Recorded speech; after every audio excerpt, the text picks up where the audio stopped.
अजितदादा पवारांच्या विमानामध्ये जो 6वा व्यक्ती होता तो सापडलेला नाही.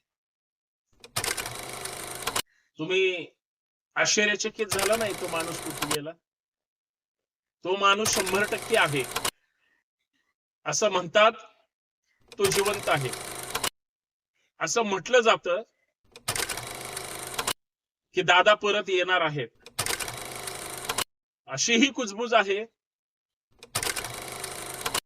काहीतरी कुणीतरी घडवलंय किंवा काहीतरी घडवलं गेलंय. लोकांच्या मनात संभ्रम असतो. तुम्ही विनाकारण बुचकुळ्यात पडायची गरज नाही. 6वा व्यक्ती हा महाराष्ट्रातलाच आहे, महाराष्ट्रातच आहे आणि तो समोर येण्याची त्या ठिकाणी वाट पाहतो आहे. खरं तर हे का घोडं आणलं मला कळत नाही, परंतु या मुद्द्यांवर आपल्याला चर्चा करायची आहे. विमान अपघातातला 6वा व्यक्ती कुठे आहे? तो कोण आहे? इतकं कॉन्फिडेन्शियल त्या व्यक्तीचं नाव आणि तो व्यक्ती काय ठेवला गेला, याच्या मागचं मूळ कारण काय आहे? तुम्हाला पडली ना शंका, आली आहे ना तुमच्या मनामध्ये, प्रश्न पडलाय ना तुम्हाला? तुम्हाला तो नक्कीच माणूस भेटणार, मी भेटवून देतो. मी म्हणजे कसं, या सगळ्या मुद्द्यांवर मित्रांनो चर्चा करायची आहे. सर्वांना सप्रेम नमस्कार, जय शिवराय, जय महाराष्ट्र. मी संतोष शिंदे. युट्यूबच्या या सामाजिक विचारपीठावर आपल्या सर्वांचं मनपूर्वक स्वागत. आपण बंडखोर नेता या युट्यूब चॅनल पाहत आहात, त्याचा लाभ घेत आहे, पण तुम्ही चॅनल सबस्क्राईब करत नाही. तुम्ही जास्तीत जास्त व्हिडिओ असे वेगळे असतात ते शेअर करत नाही. आणि सगळ्यात महत्वाचं, एक कमेंट किंवा एखादी लाईक तुम्ही त्या व्हिडिओला केलेला सपोर्ट असतो. आपल्याला दर्दी माणसापेक्षा गर्दीची अपेक्षा अजिबात नाही. मुठभर लोकांना जरी चांगला खरा इतिहास कळला तरी महत्वाची गोष्ट आहे, आपोआप बाकीचे संघर्ष करायला तयार होतील. मी चर्चा करतोय दादांचा 6वा माणूस कुठे आहे. बऱ्याच लोकांना प्रश्न पडला की दादा गेलेलेच नाहीत. एवढा वेळ पाळणारा, वेळेची कदर असणारा, विकासाचा चेहरा असणारा, कामाचा माणूस, कधी थकणार नाही, कधी म्हणजे आपलं काम दुसऱ्याला देणार नाही, आपण काम आपलंच करायचं म्हणून आपल्या लोकांचं हित जपलं पाहिजे म्हणून पायाला भिंगरी बांधून दिवस रात्र अजित पवार हे महाराष्ट्राच्या कानाकोपऱ्यात फिरतात. आणि त्याच अजितदादांना अशा क्षणाला त्या ठिकाणी स्वतःचे प्राण गमवावे लागतात. तो क्षण म्हणजे ती एक काळ रात्र होती, हे वेगळं सांगायची गरज नाही. अजित पवारांनी प्रत्यक्ष सत्तेची, राजकारणाची सगळी माहिती घेतलेली होती. सगळा शोध आणि बोध त्यांचा या सगळ्या प्रकरणावर होता.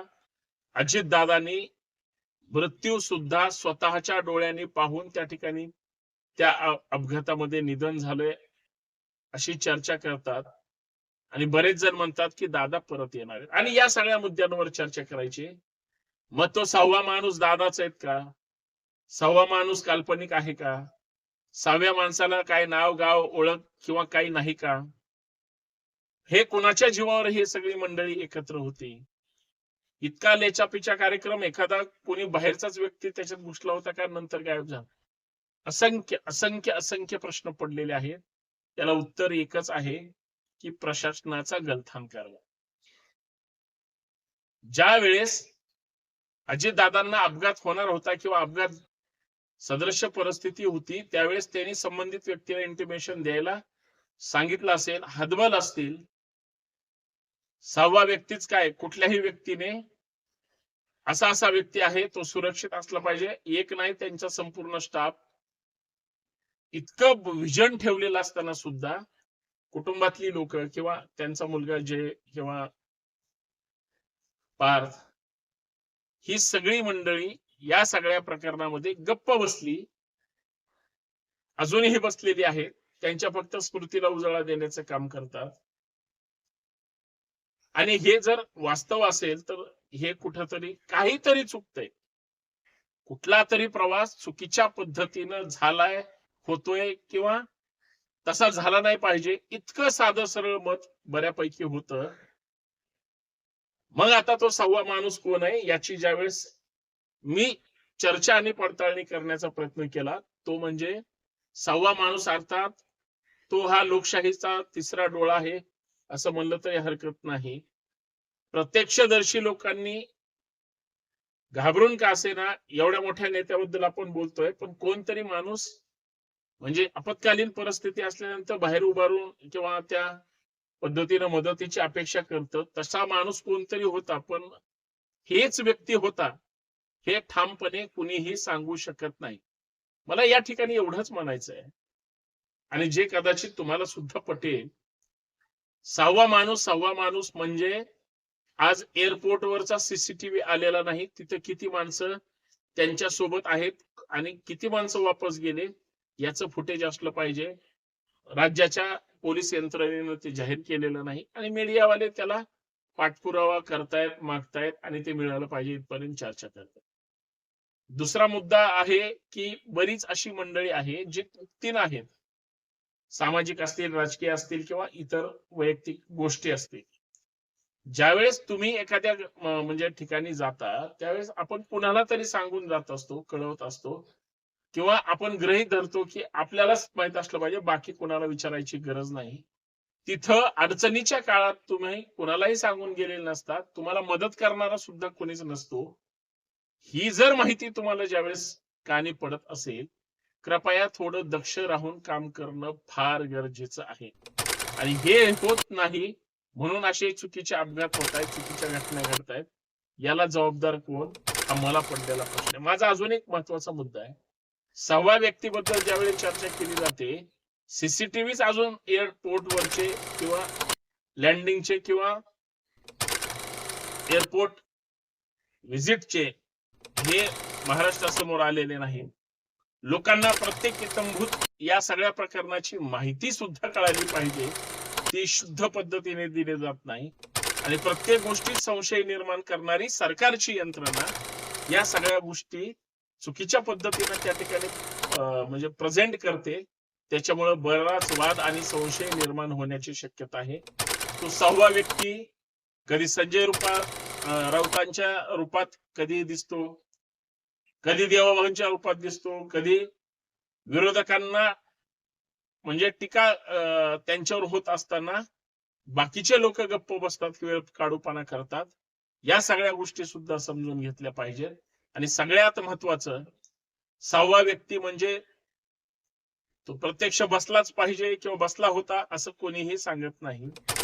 बऱ्याच जणांचं त्यांच्या म्हणजे खाजगी कर्मचाऱ्यांचं सुद्धा मत एवढंच आहे की दादा काल एकदम ठणठणीत होते, आज सकाळी ठणठणीत होते. त्यांचा एक व्ह्यू त्यांचा बघण्याचा ठरलेला होता. त्यांची एक एकंदरीत सगळी सिस्टीम पाण्याच्या बाटलीपासून सगळी ठरली होती. अचानक हे सगळे बदल होते.